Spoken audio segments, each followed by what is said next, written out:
नमस्कार, स्वागत है आपका और मैं हूं आपके साथ सपना दीपक मदेशिया। बुलेटिन का आगाज करेंगे।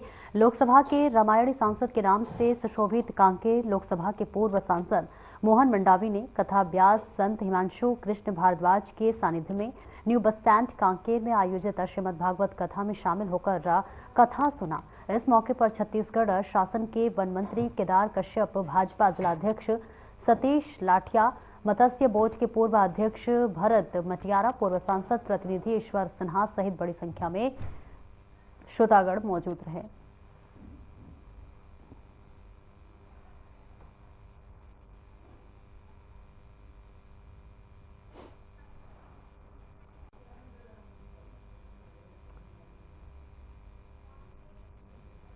और आगे बढ़ते जहां कांकेर के सर्किट हाउस में भारतीय जनता पार्टी के संगठन चुनाव के मद्देनजर संभागीय बैठक आयोजित की गई, जिसमें क्षेत्रीय संगठन प्रभारी मंत्री अजय जाबवाल, भाजपा छत्तीसगढ़ के संगठन मंत्री पवन साय समेत बस्तर के 8 विधायक शामिल हुए। आपको बता दें, इस दौरान बैठक में आगामी संगठन चुनाव और निकाय और पंचायत चुनाव को लेकर चर्चा हुई। तो वहीं बैठक में शामिल हुए वन मंत्री केदार कश्यप ने बताया कि इस मीटिंग का उद्देश्य बीजेपी के निचले स्तर से लेकर जिला स्तर तक का चुनाव किया जाता है, साथ ही संगठन को मजबूती प्रदान करते हुए आगामी नगरीय निकाय एवं पंचायत चुनाव में पूर्ण रूप से भाजपा के जीत का दावा किया।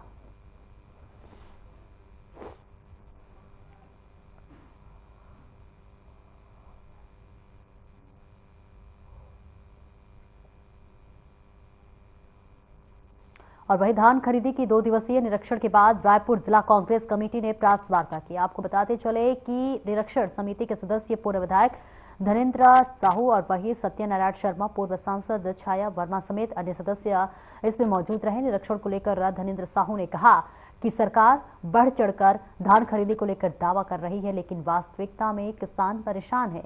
किसानों में सरकार को लेकर नाराजगी है। तो वही समिति के सदस्यों ने निरीक्षण को इसे लेकर बताया कि टोकन व्यवस्था को बदलने के बाद ऑनलाइन टोकन नहीं कट पा रहा है, जिसमें कि किसानों को धान खरीदी में परेशानी आ रही है। इसके संबंध में जिम्मेदार अधिकारी द्वारा जवाब नहीं दिया जा रहा है। और इसी क्रम में धनेन्द्र साहू ने कहा कि सरकारी खजाने का सरकार दुरुपयोग कर रही है और किसान का शोषण किया जा रहा है।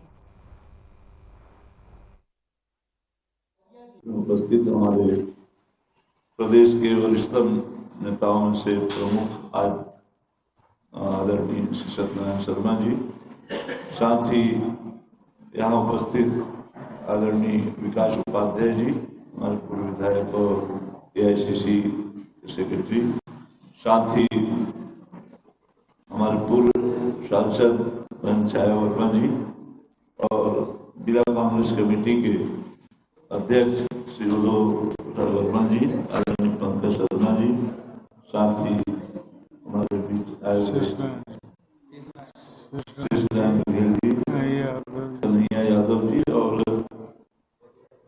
हमारे मीडिया के सभी हमारे साथीगण। पूरे प्रदेश के जिले में धान खरीदी व्यवस्था को देखने के लिए एक समिति बनाई गई है और उसी के तहत हमारे रायपुर जिले की भी जो बनाई गई समिति ने दौरा किया रायपुर जिले के विभिन्न धान खरीदी केंद्रों का और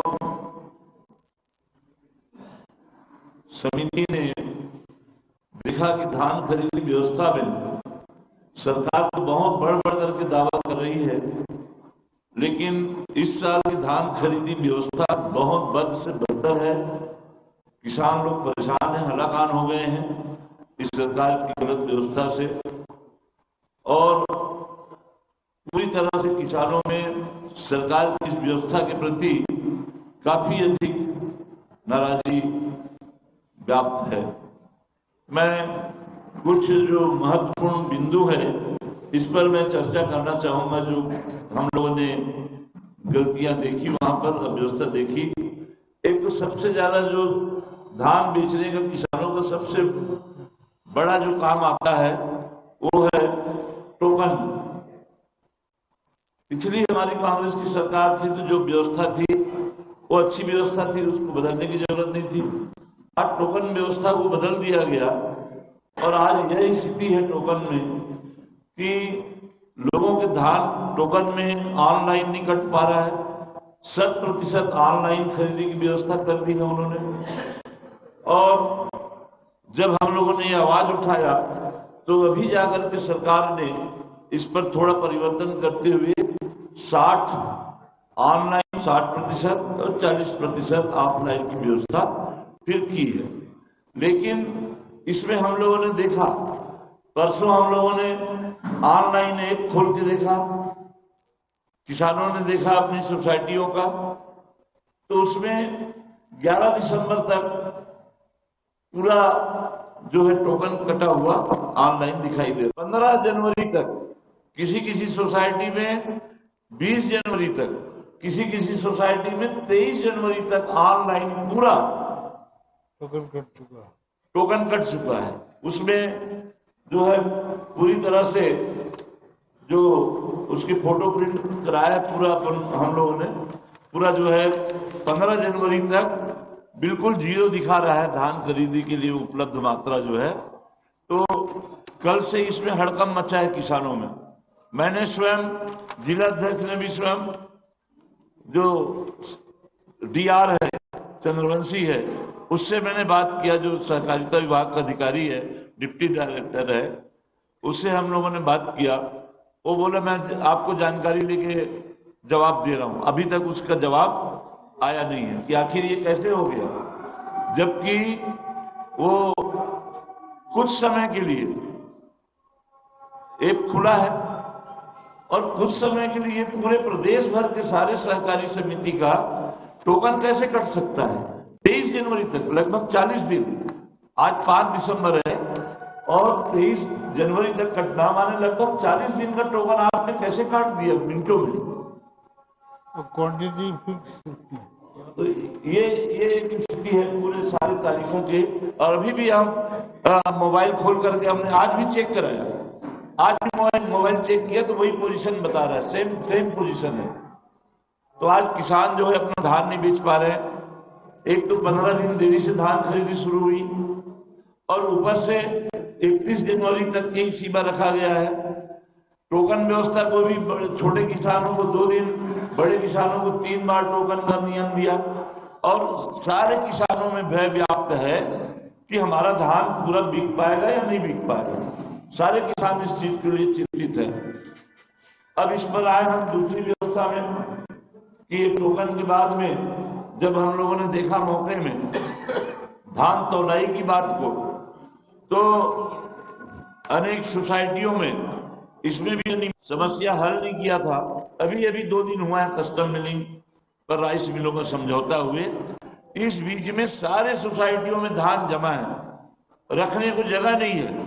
धान खरीदी अब बंद होने के कगार में है और ये उठ करके जा रहा है धान भंडारण केंद्र में, फिर डबल परिवहन देना पड़ेगा सरकार को इसका। और आप लोग सब जानते हैं ये फिर सुखद आती है, संग्रहण केंद्रों में सुखद देते हैं लोग। और सबसे ज्यादा भ्रष्टाचार पिछले धान खरीदी में भी हम लोगों ने देखा है कि धान के परिवहन में ही सबसे ज्यादा भ्रष्टाचार। और इस बीच में जो धान का स्टॉक कम होता है, सूक्ति के नाम पर 4-5% धान को ये लोग ऐसे ही गायब कर जाते हैं। तो ये इस तरह के सरकारी जो आज धन है खजाने का, उसको दुरुपयोग करने में इस तरह से सरकार लगी हुई है। और किसान इन सारी व्यवस्था से पूरी तरह से आज परेशान है। और इसी संबंध में हमारे वरिष्ठ आदरणीय भैया जी श्री सत्यनारायण शर्मा जी से आग्रह करूंगा कि वे भी इस विषय में अपने किलो से ऊपर का पैकेट नहीं है, इसलिए ऐसा सेट किया गया है। जबकि 40 किलो 80 किलो भी हो जाता तो किसान एक बार स्वीकार कर लेते उसको। 21 क्विंटल के बदले में यदि 20 क्विंटल 80 किलो भी लेना हो जाता तो समझ में आता है। ये 20 क्विंटल और 40 किलो किस हिसाब से खरीद रहे हैं, किस मापदंड से खरीद रहे हैं, कोई अधिकारी इसके बारे में जवाब देने को तैयार नहीं है। और ये सबसे बड़ा मुद्दा था चुनाव में, घोषणा पत्र में। कांग्रेस ने कहा था कि हम 20 क्विंटल खरीदेंगे और भाजपा ने कहा 21 क्विंटल। अब 21 के बदले में वो 20-40 खरीद रहे हैं। इसी तरह से 3100 रुपया पेमेंट देने की बात हुई, एक मुश्त देने की बार बार बात हुई। कांग्रेस किस्तों में दे रही है, हम एक मुश्त देंगे, लेकिन वो एक मुश्त क्या हो रहा है, मात्र 2300 रुपया उनको भुगतान हो रहा है। मुख्यमंत्री जी ने कहा है, बार बार कहा है कि कोई भी किसान नकदी 10,000 रुपया तुरंत उसी दिन ले ले, उनको हर सोसाइटी में मिलेगा, बोला है उन्होंने, मुख्यमंत्री जी ने कई बार बोला है, हमने व्यवस्था दी है। किसी भी सोसाइटी में किसानों को आज हमने धान बेचा और आज हमको जो है 10,000 मिल जाए, किसी सोसाइटी में व्यवस्था नहीं है ये। वो जब मेरे खाते में पैसा चला जाएगा, वो ट्रांजैक्शन उनका 1 दिन बाद, 2 दिन बाद, 3 दिन बाद होता है, तब वो मेरे खाते में जाएगा। तो मेरे पास एटीएम है, मैं तो एटीएम से वैसे ही निकाल लूंगा, फिर इनके दावे का क्या होगा। ये इस तरह से आज बड़े पैमाने पर धान खरीदी में गड़बड़ियां हो रही हैं, और धान खरीदी प्रदेश के किसानों के लिए सबसे बड़ी व्यवस्था होती है सरकार की, और जब इसमें ही यदि सरकार फेलवर है तो आज किस चीज के दावा करते हैं लोग। तो पूरी तरह से सरकार इन सारे विषयों में फेलवर हुई है। परिवहन नहीं हो रहा है, बार बार पॉलिसी बंद करते हैं लोग। कस्टम मिलिंग की जो पॉलिसी थी उसको बदल दिया। पहले हमारी सरकार में 72 घंटे के अंदर में उस धान खरीदी केंद्र से धान को उड़ जाना चाहिए, और कस्टम मिलिंग का राइस मिलर उसको जो है 72 घंटे के भीतर उठा करके ले जाते थे, कहां, अपने राइस मिल में। सरकार को सिर्फ एक बार परिवहन देना पड़ता थी। एक एक बिंदु पर उन्होंने प्रकाश डाला है। सबसे बड़ी बात है, किसान का शोषण हो रहा है, हम सब देख रहे हैं, रिकॉर्ड में है, एविडेंस है, साक्ष्य हैं। आप देखेंगे कि ज्यादा किसान का धान तोलना, खरीदना, ये भी एक दुर्भाग्य की बात है। 5-5 किलो ज्यादा प्रति क्विंटल में ज्यादा धान लिया जा रहा है, और रात में इस धान को निकाल करके एडजस्ट कर लेंगे। एक सोसाइटी के व्यवस्थापक का स्टेटमेंट कमिटमेंट है उसका कि दोबारा तुलाई करने पर धान ज्यादा लेना पाया गया। 250 क्विंटल धान कम नहीं होता। इसके अलावा भुगतान की व्यवस्था, और मंडियों में धान जमा है, समितियों में धान पूरी तरह से जाम हो गया, लिफ्टअप नहीं हो रहा, धान का उठाव नहीं हो रहा, डीएमओ डीओ नहीं काट रहा है। क्या तकलीफ है इनको? एक तरह से सीधा सीधा किसान का शोषण हो रहा है, ये बात बिल्कुल साफ हो गई है, और सरकार का वादा खिलाफी यहीं से प्रारंभ हो रहा है। आप देखेंगे कि किस तरह से किसान परेशान हो रहा है। किसान को सपना कुछ और दिखाया था, कर कुछ और रहे हैं। एक तरह से किसान के साथ पूरा ठगी का काम हो रहा है। अधिकारी लोग मजा कर रहे हैं, और नेताओं को कोई चिंता नहीं। नेता गलत बयानी कर रहे हैं। मैंने बीजेपी के माननीय अध्यक्ष जी का स्टेटमेंट पढ़ा है। उन्होंने कहा कि भुगतान हो रहा है और 21 क्विंटल धान खरीदा जा रहा है। ये सारी बातें हैं, सारी बातें व्यर्थ हैं, झूठ है, असत्य हैं। इनको खुद जाकर के देखना चाहिए, इनको पता लग जाएगा, इनकी आंखें कब खुलेगी। किसान जब खड़ा हो जाएगा, किसान जब नाराज होकर के पूरी बातों का बदला लेगा, तब इनको समझ में आएगा।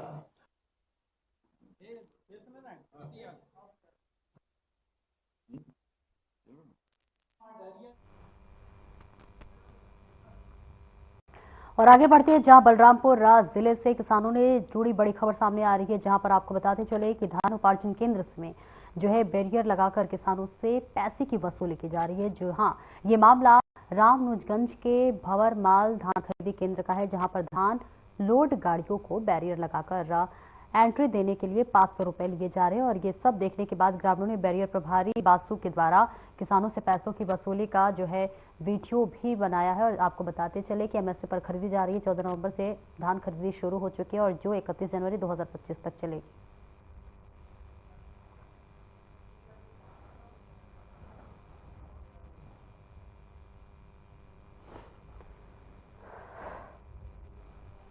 तो देखिए तस्वीर आपको दिखा रहे जहां बैरियर लगाकर अब धान की वसूली देखिए करते हुए नजर आ रहे, धान की खरीदी की जा रही है और इसी के साथ साथ इसका एक वीडियो भी देखिए किसी ने बना लिया है और बनाकर वायरल कर दिया है। बैरियर लगाकर देखिए ये वसूली की जा रही है, पूरा मामला आपको बता रहे हैं, जहां पर एंट्री देने के लिए अब 500 रुपए की फीस भी वसूली जा रही है।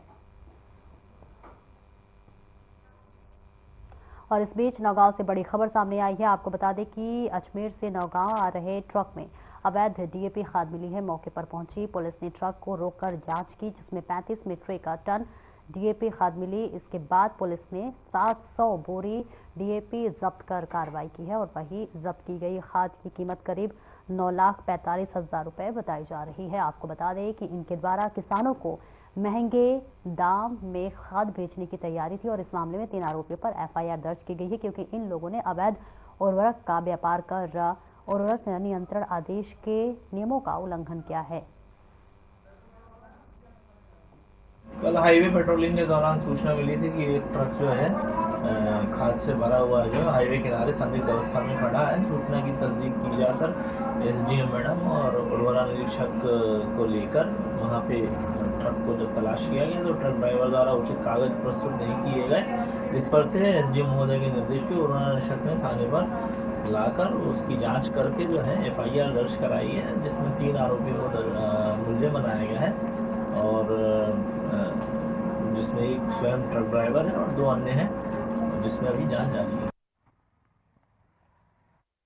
पुलिस अधीक्षक शलभ कुमार सिन्हा के नेतृत्व में जो है बस्तर पुलिस के अपराधी तत्वों के विरुद्ध लगातार कार्रवाई की जा रही है और इसी कड़ी में अवैध मादक पदार्थ गांजा तस्करों पर कार्रवाई करने में बस्तर पुलिस को सफलता मिली है। दरअसल सिटी कोतवाली जगदलपुर की सूचना प्राप्त हुई थी कि एक व्यक्ति जो है ग्राम हलबा चोरा में अपने घर में अवैध रूप से मादक पदार्थ गांजा रखकर लोगों की बिक्री करता है, तो वही जो ग्राहक की तलाश कर रहा है। सूचना पर बस्तर पुलिस के लिए टीम रवाना किया गया। टीम ने ग्राम हलबाग चोरा पहुंचकर आरोपी को गिरफ्तार किया है। वही आरोपी के खिलाफ सिटी कोतवाली में एनडीपीएस एक्ट के तहत कार्रवाई करते हुए आरोपी को गिरफ्तार कर न्यायालय भेज दिया गया है। तो कल एक मामला है, सिटी कोतवाली में एक मामला मिला हमको। सूचना मिलने पर हमने रेड किया और वहां पर एक आरोपी से, जिसका नाम है सुशांत सिकदार, जो नगर सैनिक है, वहां से हमने करीब 20.5 किलो गांजा जो है वो जब्त किया है। तो बेसिकली हमारी टीम काफी टाइम से वर्क कर रही थी कि जो शहर वाले एरिया हैं वहां पर मेन जो गांजा तस्कर है उसके लिए हम लोग काफी टाइम से ट्राई कर रहे थे और इसीलिए हमें इसको पकड़ करने सफलता मिली, क्योंकि मेन जो सप्लायर है वो शहर के अंदर यही माने जा रहे हैं। तो इनको हमने पकड़ा। इनका जो डंपिंग ग्राउंड का ग्राम हलवा का चौरा में, वहां से हमने गांजा सीज किया और वहां से हमको 3 व्हीकल भी सीज किए हैं। उसमें से एक ऑल्टो है, एक स्प्लेंडर बाइक है और एक डिस्कवर है। इसी के साथ ही इसका एक मोबाइल भी सीज किया है और इसका जो फॉरवर्ड और बैकवर्ड लिंकेज है वो करंटली अभी अंडर इन्वेस्टिगेशन है। जैसे ही हमको पता चलता है उसमें भी त्वरित कार्रवाई की जाएगी। पूछताछ करने में आ रहा है कि पिछले करीब 6 महीने से ये जो इसका ग्राउंड है, मतलब डंपिंग ग्राउंड है, वो ऑपरेट कर रहा था। सर इसे सरकारी नौकरी होने के बावजूद ये काम क्यों किया सर? अब ये तो यही बेहतर बता पाएंगे कि ये काम ऐसा क्यों कर रहे थे, लेकिन जैसे ही हमको खबर मिली हमने त्वरित कार्रवाई करके इनको पकड़ा। इसके पूर्व सर इनके ऐसी घटनाएं शामिल थी? इससे पूर्व में भी ये ऐसी घटना में शामिल रह चुके हैं। नगर नार में भी एक अपराध इनके खिलाफ 2022 में दर्ज था, जिसमें इनका नाम आया था, तो उसके अंदर इनको बेल मिला था, लेकिन अभी फिर से इन्होंने एक रिपीट ऑफेंस किया है। तो एनडीपीएस के प्रावधानों के भी अनुसार भी जो रिपीट ऑफेंस करता है उसमें उसको ज्यादा पनिशमेंट देने का प्रावधान है, तो जैसे कोर्ट डिसाइड किया।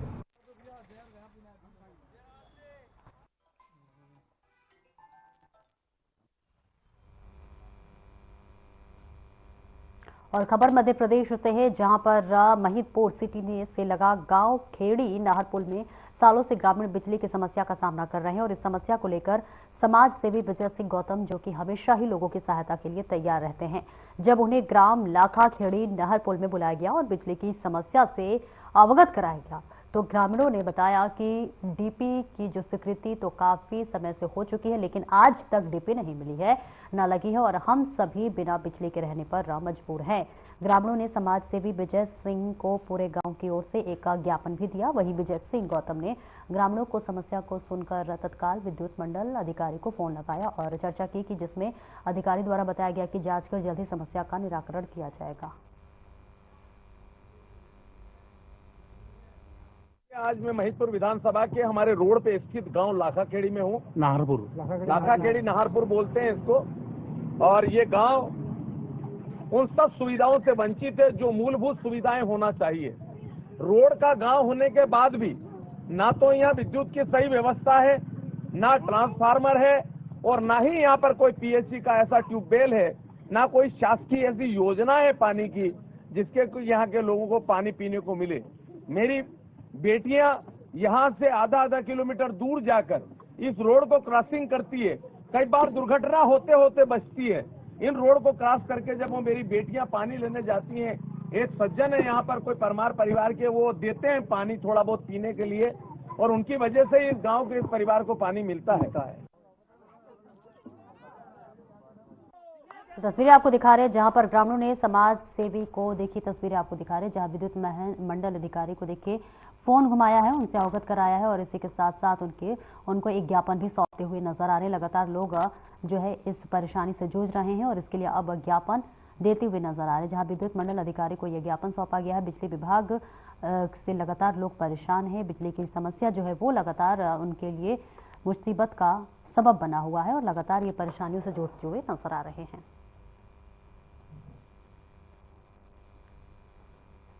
और आगे बढ़ते हैं जहां छत्तीसगढ़ के मुख्यमंत्री विष्णुदेव साय ने सुरक्षित सड़कों के निर्माण के बारे में बताया। उन्होंने कहा कि मजबूत और सुरक्षित सड़कों के निर्माण से छत्तीसगढ़ की तस्वीर बदल रही है।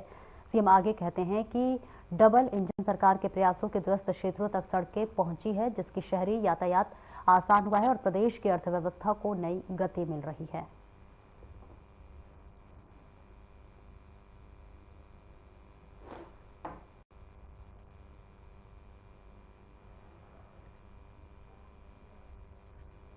और वही गृहमंत्री अमित शाह छत्तीसगढ़ दौरे पर रहने वाले हैं। अमित शाह के दौरे पर गृहमंत्री विजय शर्मा ने जानकारी देते हुए बताया कि केंद्रीय गृहमंत्री 14 दिसंबर को रायपुर आएंगे और रायपुर पुलिस परेड ग्राउंड में पुलिस कलर्स अवार्ड कार्यक्रम में शामिल होंगे, जिसके बाद वो जगदलपुर जाएंगे और पारंपरिक संस्थाओं से उनकी मुलाकात होगी। वो बस्तर ओलंपिक समापन कार्यक्रम में भी भाग लेंगे। उन्होंने बताया कि अमित शाह का रात में कमांडरों के साथ डिनर है और साथ ही शहीद परिवारों से मुलाकात करेंगे, जिसके बाद देर रात रायपुर में LWA समीक्षा बैठक होगी। इस दिन को याद करने का तरीका मैं आपसे कहूं, बाबरी ढांचे का ध्वंस हुआ था और उस पर भाजपा की सरकारों को, उत्तर प्रदेश, मध्य प्रदेश, राजस्थान, हिमाचल प्रदेश की सरकारों को गुनहगार ठहराकर उनको बर्खास्त कर दिया गया। 6 महीने के अंदर अंदर चुनाव हुए थे। भाजपा की सरकारें उत्तर प्रदेश में नहीं आई, मध्य प्रदेश में नहीं आई, आपको ध्यान होगा विषय। तो सब कुछ भाजपा के सर पर ठीकरा फोड़ने के बाद, सरकारें बर्खास्त करने के बाद भाजपा की सरकारें वापस नहीं आई थी। इसलिए मैं कहता हूं कि जो राम मंदिर वहां पर बने, ये भाजपा के घोषणा पत्रों में होता था और ये हमारा जो संकल्प था, उसके लिए हम सरकारों की गिनती नहीं करते थे। सरकारें आएंगी जाएंगी, पार्टियां बनेंगी बिगड़ेंगी, परंतु ये लक्ष्य पूरा होना चाहिए। ये बहुत स्पष्ट भाव के साथ भाजपा ने काम किया है। आज के दिन मैं बिल्कुल ये कहना चाहता हूं कि जिस तरीके से भाजपा के ऊपर ठेकरा फोड़कर भाजपा की सरकारों को बर्खास्त किया गया, कहीं भाजपा की सरकारें नहीं आई, इसलिए आपको स्पष्ट दिखता है कि भाजपा की राजनीति कठिन है। सरल राजनीति करने वाले वोट बैंक के आधार पर राजनीति कर लेते हैं। लग रहा है कांग्रेस में हम लोग बटे हुए हैं, कोई नाराज है, कोई असंतुष्ट है, तो हम सबको एक साथ आना पड़ेगा और एक्सरसाइज की जरूरत है, ऐसा कह रहे हैं नहीं, कमियां तो स्वीकार है। कांग्रेस का, भाजपा के पास कोई फिक्स वोट बैंक नहीं होता और भाजपा वोट बैंक की राजनीति करती भी नहीं। मेहनत हर बार भाजपा की सरकारों को, भाजपा के लोगों को करना होता है, दोबारा अगर आना है तो, इसलिए ऐसा है। कांग्रेस वोट बैंक की राजनीति करती है, तुष्टीकरण की राजनीति करती है, इसलिए टिकी हुई, इसलिए वो कर रही है। वो गलत है राजनीति का तरीका, परंतु वो उसी आधार पर उन लोग कर रहे हैं। वो कितनी भी बड़ी संख्या हो जाए, अगर अनुशासन नहीं है तो कुछ नहीं हो सकता। वहां मुझे लगता है कि इस बात, खैर मुझे बोलना नहीं है इस विषय पर, परंतु ऐसी स्थिति है। और राजनीतिक पार्टी देश की सबसे पुरानी है और जो स्थिति आज है, उत्तर प्रदेश के उपचुनाव में एक भी सीट पर वो नहीं लड़ी। महाराष्ट्र के इतने लगभग 300 सीटों के चुनाव में 15-20 सीटों में है। झारखंड में सरकार तो बनती है लेकिन उनका हिस्सेदारी कितना है? कुल मिलाकर आप जो देखेंगे परिदृश्य कांग्रेस का, तो ये समझ से परे है। स्थानीय छत्तीसगढ़ में भी काफी स्थितियां दिखती हैं। अब बहुत ज्यादा इसमें बोलना विषय नहीं है, परंतु मैं सोचता हूं कि समीक्षा अपनी अपनी सबको करनी ही चाहिए। माननीय अमित शाह जी 14 तारीख की रात 9 बजे दिल्ली से निकलेंगे। रात्रि विश्राम उनका रायपुर में है। 15 तारीख की सुबह परेड ग्राउंड में, पुलिस परेड ग्राउंड में प्रेसिडेंट्स कलर छत्तीसगढ़ की पुलिस को अवार्ड किया गया है। बहुत सारे काम हैं, नक्सलिज्म पर काम और अन्य कामों के संदर्भ में। ये बहुत बड़ी प्रतिष्ठा की बात होती है पुलिस विभाग के लिए, और वो प्रेसिडेंट अवार्ड का परेड यहां पर होगा। उसके बाद वो जगदलपुर जाएंगे। फिलहाल इस बुलेटिन में इतना ही। दीजिए इजाजत। नमस्कार।